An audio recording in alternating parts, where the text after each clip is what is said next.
Okay, let us start with the today's class. Today's subject is advanced workshop technology and the topic is foundry. In foundry, we were discussing about the molding procedure, how to prepare the mold and what are the types of the molds we have seen.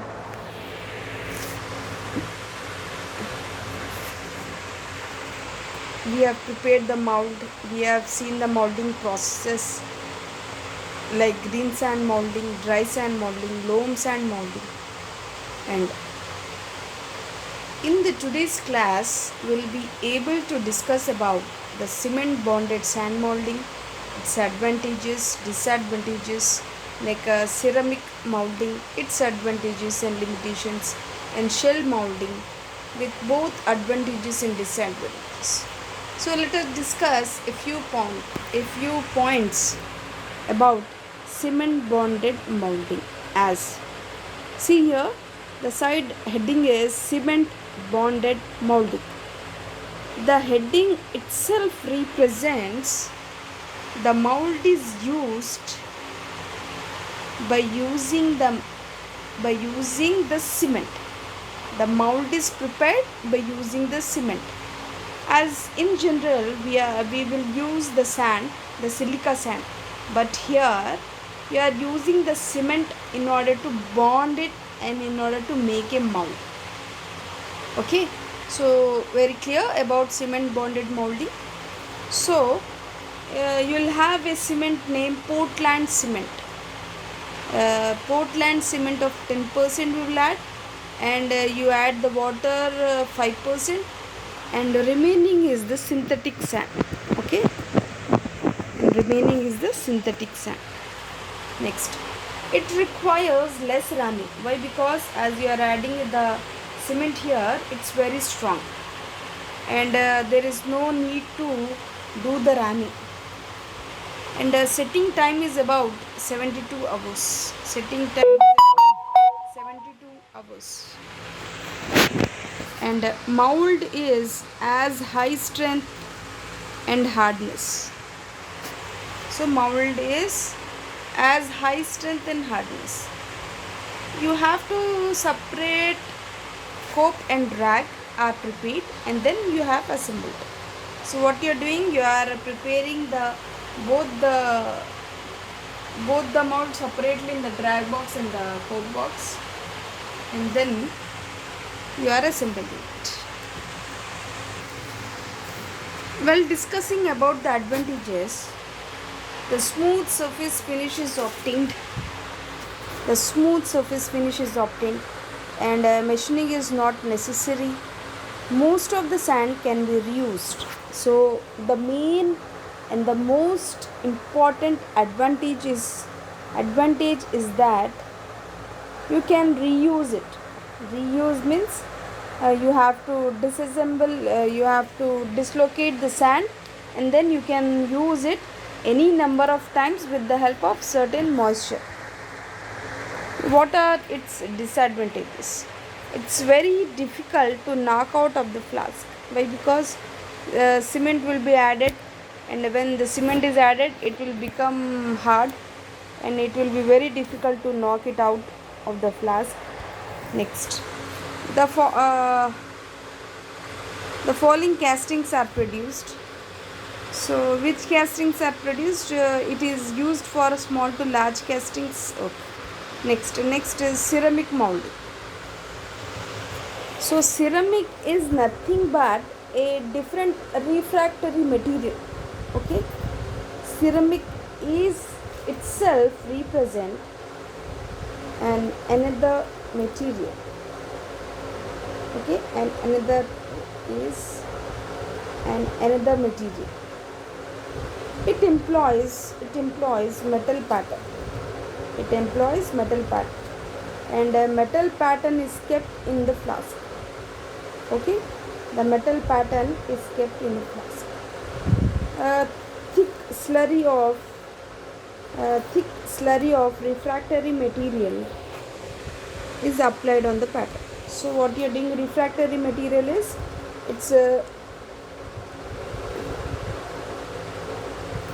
it's more different material.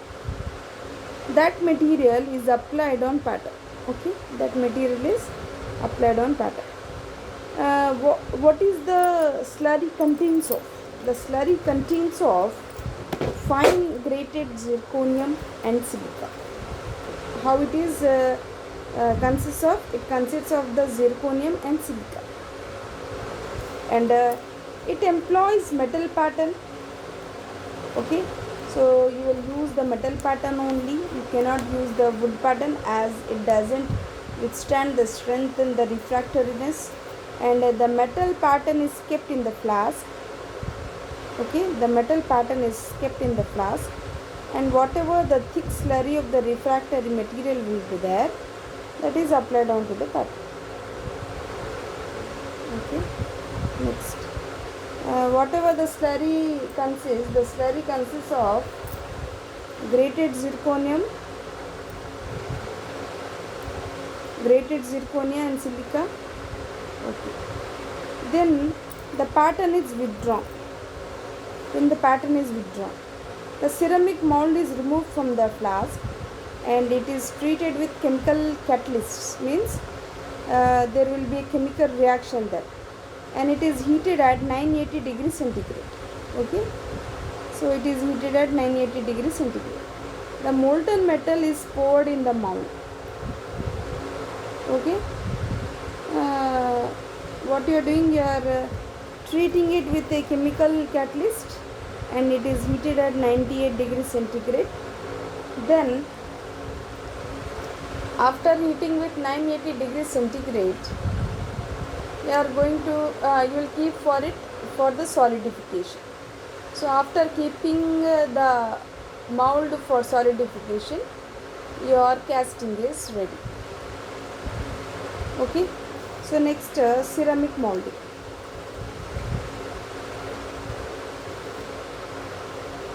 You see here, this is a ceramic molding.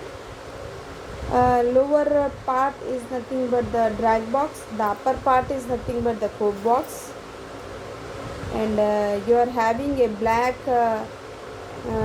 portion there, that is nothing but the parting line, and first sand will be facing sand. Next, the sand at the backup at the last is nothing but the backup sand, and this black dark line is nothing but the parting line, and remaining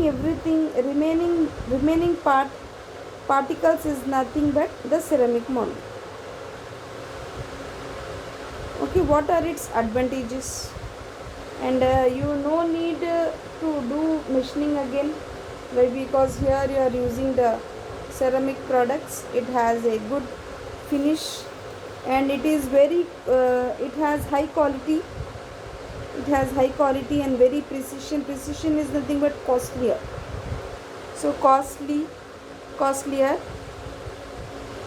and all types of materials can be casted. Any type of material you can use, and you can make an object.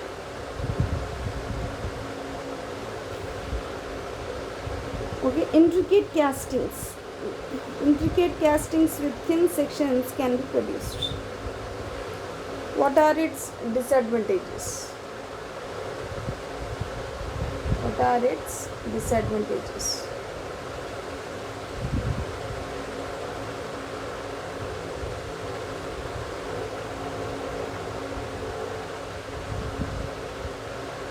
So let us discuss about the disadvantages.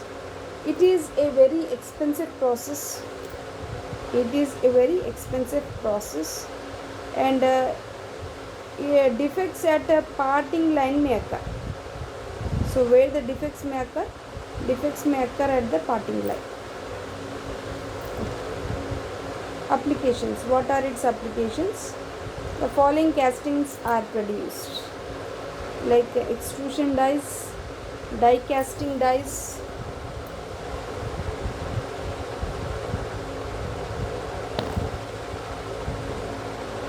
Next,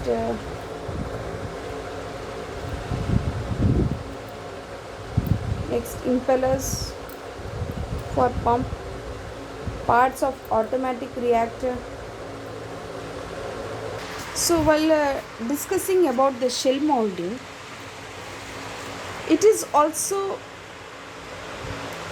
a mold which is a mixture of sand and the resins. Resins is nothing but a stronger material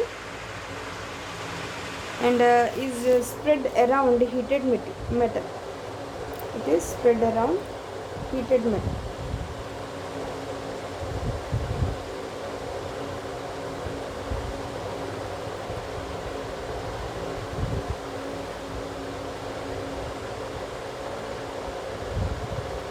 Okay, next thin shell is formed.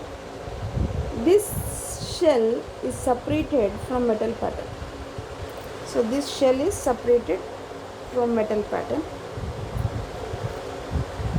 and the two half shells are clamped together. So what you are doing, you are taking a resin, you are spreading it towards the heated material, and then a very thin shell will be formed. That shell will be separated from the metal pattern. Then you will manufacture it in two halves. Then you will clamp together to form a mold. So you will clamp it, and then you will make a mold, and then you will make a casting. So fine silica is mixed with 5% of resin. Resin is nothing but thermosetting material. It is poured in dump box. You will have a dump box. You will pour it onto it.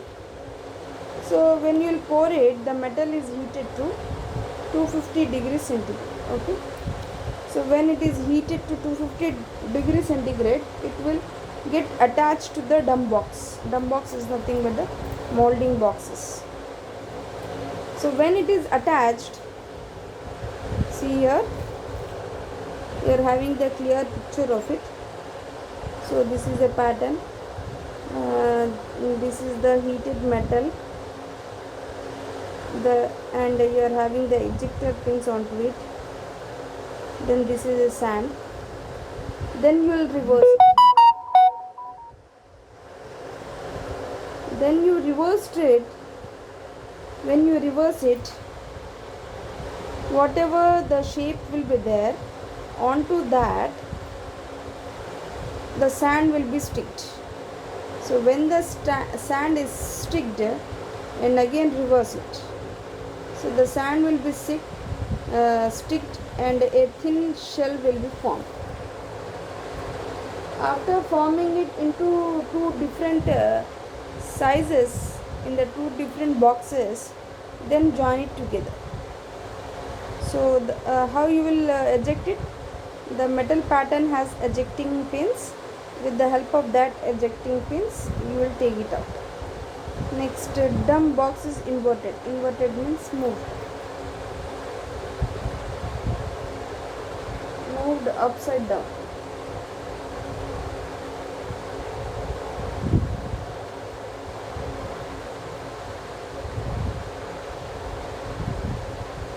Okay, you are moving the box upside down. Then the sand with the resin mixture covers the pattern, forming thin shell. Okay.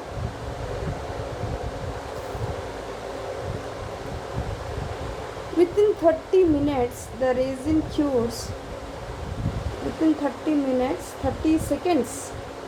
Within 30 seconds, the resin will cure and the shell is formed.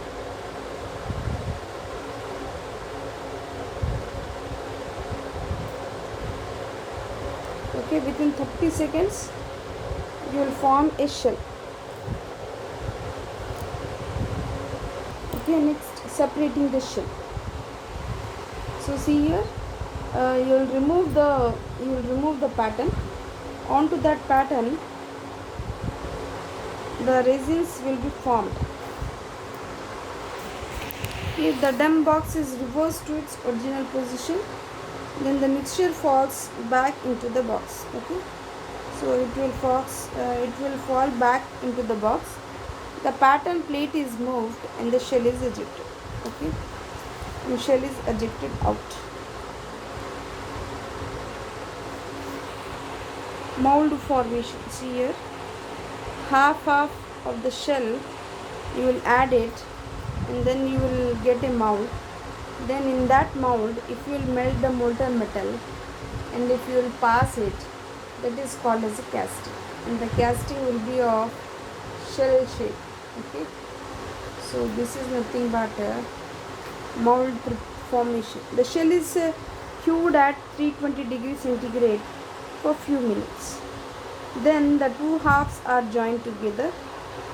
Adhesives are used to join them, and this mold shell is placed in a suitable box, and it is supported by coarse sand in the box.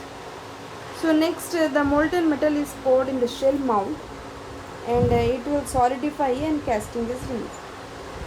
So what are the advantages of casting? So accurate castings with good surface finish, and machining is not required. Then thin wall sections. Next, small holes can be created. Next, shell can be reused repeatedly. So what are the disadvantages of it? The cost of resin is very high, and the high cost of metal pattern. Next, casting size is limited, and what are the applications of it? What are the applications?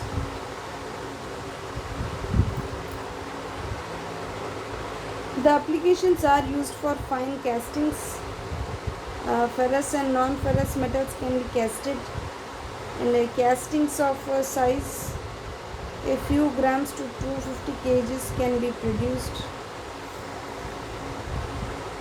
So in this class we have discussed about the cement bonded sand, its advantages, its disadvantages, then ceramic molding where metal pattern and slurry is used. Next, the shell molding is used. Cement bonded mounting is used for dash size casting, large, small to large. Okay, in ceramic molding, the material is coated is thick slurry of refractory material. Dash molding is used for tiny and accurate casting shell molding. Curing of shell molding is done at which temperature? 2500 degrees centigrade temperature.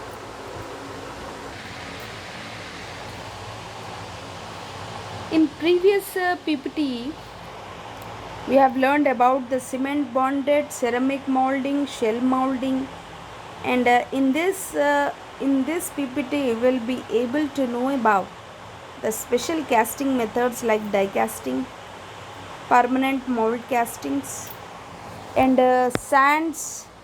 sand molds are broken after casting.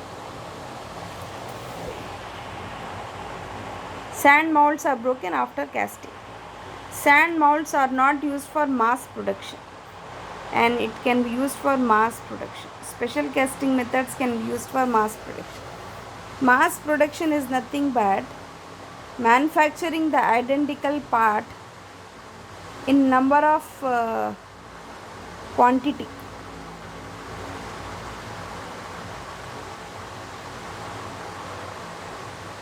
Is called as special casting methods, and you will have a good surface finish also. So let us discuss about the special casting methods.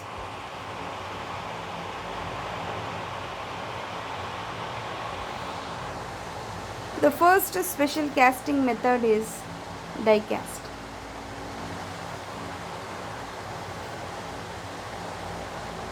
It is a permanent dies are used here. Permanent dies are used here. Next, the die is made into two halves. You are making the die into two halves and you are preparing the material.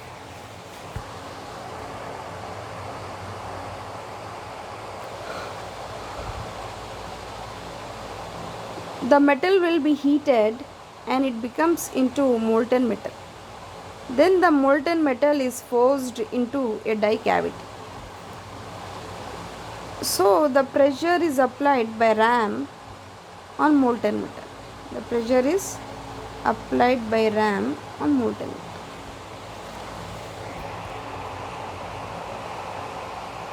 Molten metal is cooled by water cooling. The casting is ejected by ejecting pins. And whatever the small vents, small holes will be there, it is used in order to release out the gases at the parting.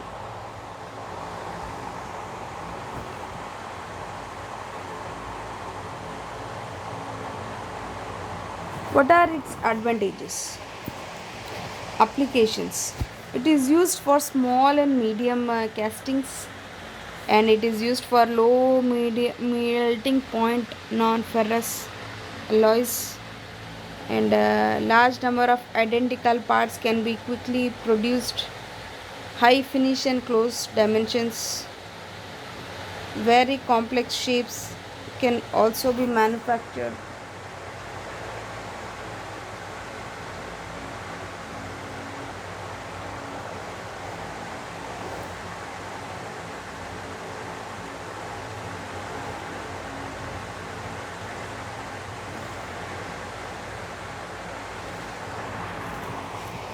Okay, next, superior mechanical parts. Oh, let us discuss about its advantages. So, large number of identicals can be quickly produced, and a very high finish and a close dimensions. Very complex shapes can be manufactured, and thin sections are manufactured. So, what are its disadvantages? High tooling cost will be there, and mills of high melting point also not suitable. The size is very limited. The size is very limited, and no flexibility of processing. No flexibility of processing.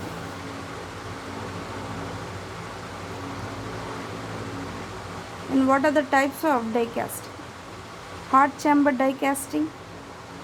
Hot chamber die casting operated by compressed air and operated by the plunger. Cold chamber die casting and a vacuum die casting. So the first is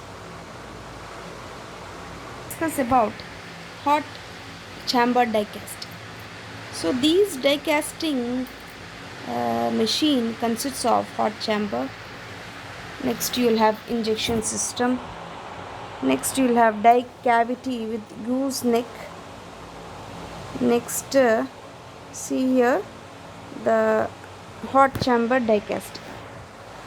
So see here, this is a gooseneck pipe. From that pipe you are attached the die. The die is fixed in the core box, and around you will have a sand.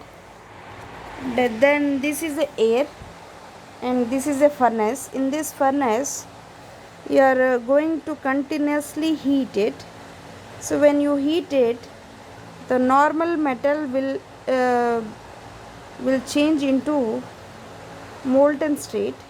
So that molten state material will go from here to this uh, parating link.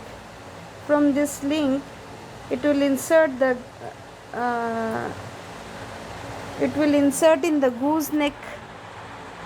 Then after entering, you are having a die. In that die the metal will be passed. So this is nothing but the hot chamber die cast.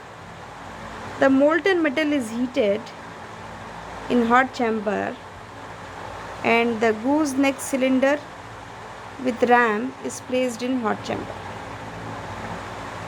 Another end of gooseneck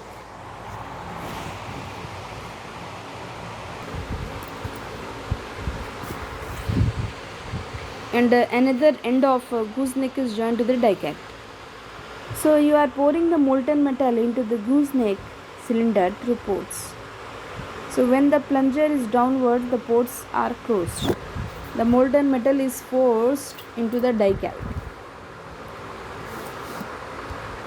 Hot chamber die casting. The force is applied at a pressure 14 megapascals, and the cooling is done by circulating water. So after solidification of casting is ejected. So after the casting is removed, dies are closed and the plunger move upwards. The molten metal again enters into gooseneck cylinder. The above operations are repeated in cyclical.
We will discuss about the air operated die casting.